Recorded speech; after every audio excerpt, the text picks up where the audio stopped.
ఈరోజు తిరుమల క్షేత్రంలో శ్రీవారికి జ్యేష్ఠాభిషేకం నిర్వహిస్తారు.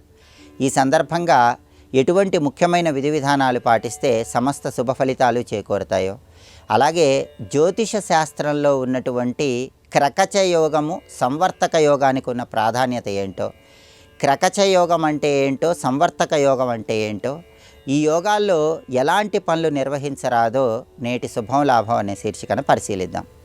ప్రధానంగా ఈరోజు తిరుమల క్షేత్రంలో శ్రీవారికి జ్యేష్ఠాభిషేకం నిర్వహిస్తారు. జ్యేష్ఠ మాసంలో వర్షాలు బాగా కురవటానికి, పంటలు బాగా పండటానికి శ్రీవారికి ప్రతినిధిగా మలయప్ప స్వామి వారికి తిరుమల క్షేత్రంలో జ్యేష్ఠాభిషేకాన్ని నిర్వహిస్తారు. దీన్నే సుగంధ తైల సమర్పణ మహోత్సవం అనే పేరుతో కూడా పిలుస్తారు. సంవత్సరం మొత్తం కూడా మలయప్ప స్వామివారు ఒక స్వర్ణ కవచంతో భక్తులకు దర్శనమిస్తారు. అయితే ఈ జ్యేష్ఠాభిషేకం సందర్భంగా మాత్రం ఆయన పవిత్ర కలశాలలో ఉన్నటువంటి జలాలతో అభిషేకించటం వల్ల ఆ స్వర్ణ కవచం తీసివేసి యథారూపంలో దర్శనమిస్తారు. జ్యేష్ఠాభిషేకం పూర్తయిపోయిన తర్వాత మలయప్ప స్వామి వారికి అభిషేకించినటువంటి జలాలను పురోభవ పురోభవ అంటూ భక్తులందరి మీద చల్లుతారు. ఆ తర్వాత స్వామివారు మళ్ళీ తన యథారూపంలో స్వర్ణ కవచంతో దర్శనమిస్తారు.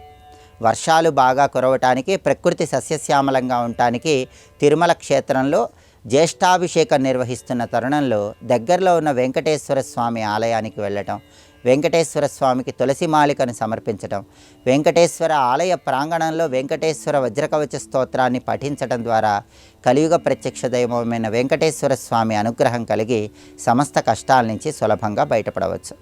అలాగే జ్యోతిష శాస్త్రంలో ముఖ్యమైనటువంటి శుభ కార్యక్రమాలు నిర్వహించేటప్పుడు కొన్ని యోగాలు ఉన్నప్పుడు ఎట్టి పరిస్థితుల్లో ఆ శుభ కార్యక్రమాలు నిర్వహించరాదని చెప్పడం జరిగింది.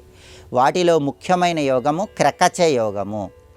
క్రకచ యోగము అంటే ఏంటంటే, ఈ క్రకచ యోగములో సంఖ్యాశాస్త్రానికి, జ్యోతిష శాస్త్రానికి ఒక అద్భుతమైన అవినాభావ సంబంధం ఉంది. ఆ అవినాభావ సంబంధం ఏంటంటే, తిథి వారము ఈ రెండు కలిపినప్పుడు సంఖ్యాశాస్త్రపరంగా 13 అనే సంఖ్య వస్తే దాన్ని క్రకచ యోగము అనే పేరుతో పిలుస్తారని జ్యోతిష శాస్త్రంలో చెప్పారు. వారాలలో మొట్టమొదటి రోజు ఆదివారం, ద్వాదశి తిథి తిథులలో 12వ తిథి. ఆదివారము ద్వాదశి కలిసి వస్తే 1 + 12 13 అవుతుంది. కాబట్టి ఆ రోజు ముఖ్యమైన శుభ కార్యక్రమాలు చేయరాదు. సోమవారము ఏకాదశి కలిసి రావటం చాలా మంచిది. అయితే ఆ రోజు ప్రయాణాలు చేసుకోవచ్చు. కానీ సోమవారం వారాల్లో 2వ రోజు, ఏకాదశి తిథుల్లో 11వ తిథి, 2 + 11 కలిపితే 13 వస్తుంది. కాబట్టి సోమవారము ఏకాదశి కలిసి వచ్చిన రోజు క్రకచ యోగం ఏర్పడుతుంది. కాబట్టి ముఖ్యమైనటువంటి శుభ కార్యక్రమాలు మాత్రం చేయకూడదు. అదేవిధంగా మంగళవారము దశమి కలిపితే మంగళవారం 3వ రోజు, దశమి 10వ తిథి, 3 + 10 13 వస్తుంది. కాబట్టి అది క్రకచ యోగము. అదేవిధంగా బుధవారము నవమి కలిపితే అది క్రకచ యోగం అవుతుంది.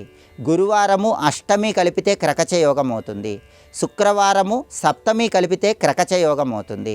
అలాగే శనివారము షష్ఠి తిథి కలిపినా కూడా క్రకచ యోగం అవుతుంది.